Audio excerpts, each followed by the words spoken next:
ꯀꯣꯏꯆꯦꯟ ꯆꯦꯟꯂꯅꯤ ꯍꯧꯖꯤꯛ ꯉꯁꯤꯗꯤ ꯀꯩꯅꯣ ꯇꯧꯋꯦ ꯁꯤꯁꯦ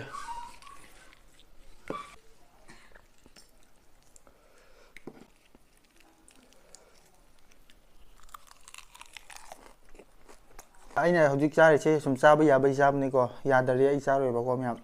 ꯚ꯭ꯌꯨꯁ ꯂꯥꯏꯛ ꯀꯃꯦꯟ ꯐꯪꯅꯤꯡꯕꯩ ꯉꯥꯛꯁꯨ ꯅꯠꯇꯦꯕꯀꯣ ꯃꯌꯥꯝꯅ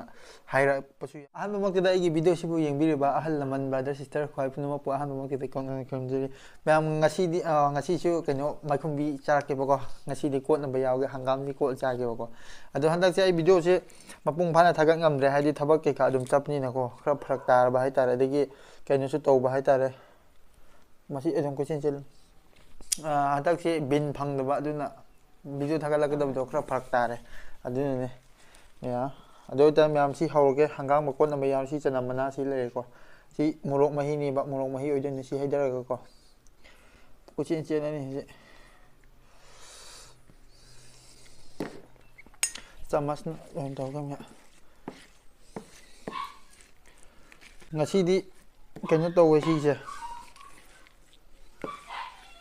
ꯈꯨꯠ ꯌꯥꯝ ꯁꯥꯒꯠꯂꯦ ꯈꯨꯠꯅ ꯇꯣꯠꯄꯗꯣ ꯃꯌꯥꯝꯅꯗꯤ ꯍꯥꯏꯕꯤꯔꯛꯏꯗꯅ ꯁꯤ ꯍꯥꯎꯕ꯭ꯔꯥ ꯀꯥꯏꯅ ꯍꯥꯏꯔꯛꯄꯗꯣ ꯑꯗꯨꯝ ꯇ꯭ꯔꯥꯏ ꯑꯃ ꯇꯧꯕꯤꯌꯣꯕꯀꯣ ꯑꯗꯨꯝ ꯆꯥꯕꯤꯗꯕꯁꯤꯡ ꯍꯥꯏꯇꯥꯔꯦ ꯆꯥꯕꯤꯗꯕꯁꯤꯡꯅꯗꯤ ꯈꯪꯉꯔꯣꯏ ꯑꯗꯨꯝ ꯆꯥꯕ ꯌꯥꯕꯅꯤ ꯀꯩꯝ ꯇꯧꯗꯕꯅꯤ ꯃꯌꯥꯝ ꯑꯗꯨ ꯑꯣꯏꯇꯥꯔꯗꯤ ꯃꯌꯥꯝ ꯍꯧꯒꯦ ꯇꯣ ꯁꯤ ꯁꯨꯃꯥꯏꯅ ꯊꯝꯃꯦꯒ ꯑꯁ ꯀꯣꯠꯄꯩꯁꯦ ꯐꯔꯛ ꯇꯥꯔꯦ ꯈꯥꯂꯤ ꯀꯩꯅꯣ ꯀꯩꯝꯇ ꯌꯥꯎꯗꯕꯤꯗ ꯆꯥꯔꯀꯥꯟꯗ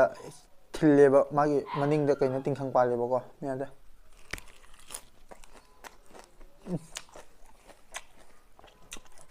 ꯈꯨꯍꯥꯎꯗꯤ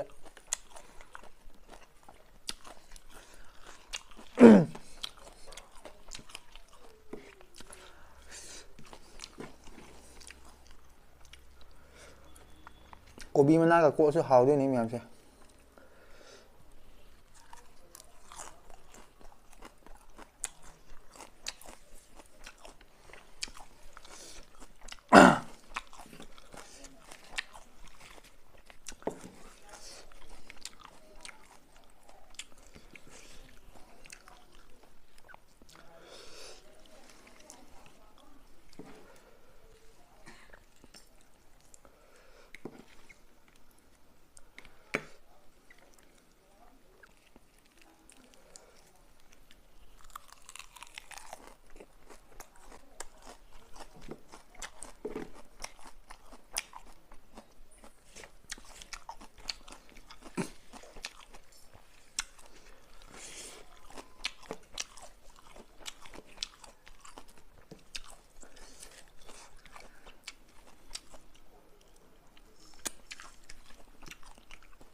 ꯑꯁ ꯌꯥꯗ꯭ꯔꯦꯍꯦ ꯁꯤꯗꯤ ꯄꯤꯛꯃꯟꯕꯩꯅꯤ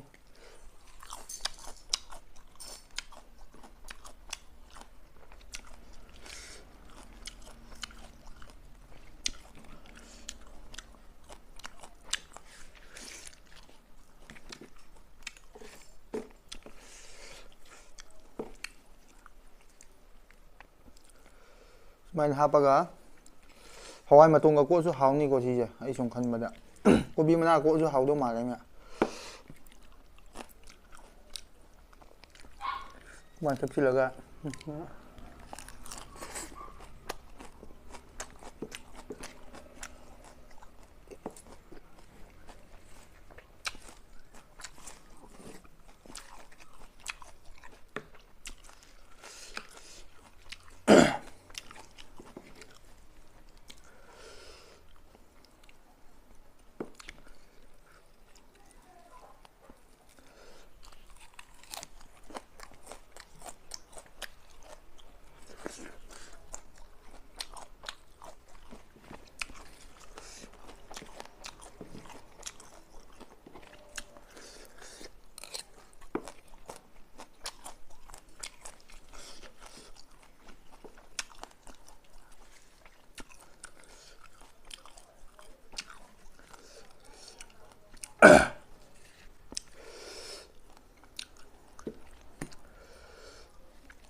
수많이 위험하게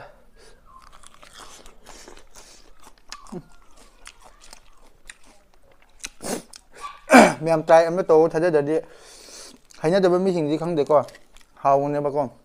ꯑꯩꯁꯨ ꯍꯥꯟꯅ ꯍꯩꯅꯔꯝꯗꯦ ꯑꯩꯈꯣꯏ ꯏꯃꯥ ꯍꯣꯏ ꯆꯥꯕꯗꯒꯤ ꯍꯩꯔꯛꯄꯅꯦꯕꯀꯣ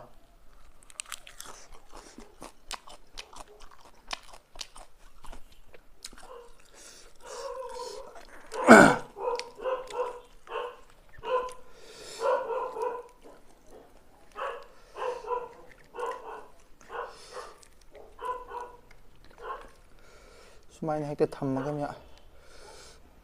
이거 덮친 이게 수많이 콧대가 빡이네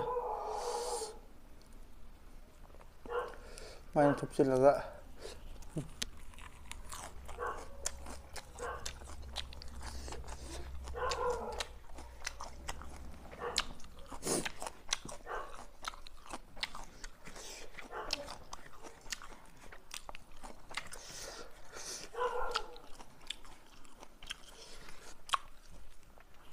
그러면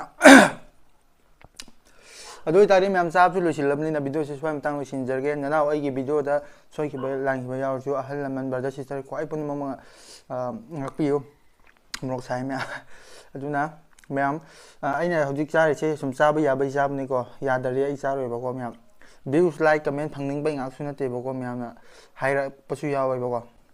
ꯑꯗꯨꯒꯤ ꯉꯥꯛꯇꯁꯨ ꯅꯠꯇꯦ ꯆꯥꯕ ꯌꯥꯕꯒꯤ ꯆꯥꯔꯤꯅꯦ ꯚ꯭ꯌꯨꯁ ꯌꯥꯝꯅꯕ ꯀꯃꯦꯟ ꯌꯥꯝꯅꯕ ꯂꯥꯏꯛ ꯌꯥꯝꯅꯕꯅ ꯍꯥꯏꯔꯒ ꯇꯧꯕꯒꯤ ꯄꯣꯠꯇꯤ ꯅꯠꯇꯦꯕꯀꯣ ꯃꯌꯥꯝ ꯀꯣ ꯑꯗꯨ ꯐꯔꯦ ꯃꯌꯥꯝ ꯑꯩꯒꯤ ꯚꯤꯗꯤꯑꯣꯁꯤꯗ ꯅꯨꯡꯉꯥꯏꯕꯤꯕ ꯇꯥꯔꯗꯤ ꯂꯥꯏꯛ ꯁꯤꯌꯔ ꯀꯃꯦꯟ ꯁꯕꯁꯀ꯭ꯔꯥꯏꯕ ꯇꯧꯕꯤꯔꯝꯃꯣ ꯅꯨꯡꯉꯥꯏꯇ꯭ꯔꯗꯤ ꯀꯩꯝꯇ ꯇꯧꯗ꯭ꯔꯁꯨ ꯀꯩꯝꯇ ꯇꯧꯕꯤꯔꯝꯒꯅꯨꯀꯣ ꯑꯗꯨ ꯑꯣꯏꯇꯥꯔꯗꯤ ꯃꯌꯥꯝ ꯉꯁꯤꯒꯤ ꯑꯣꯏꯅꯗꯤ ꯀꯥꯏꯅꯔꯁꯤ ꯕꯥꯏ ꯕꯥꯏ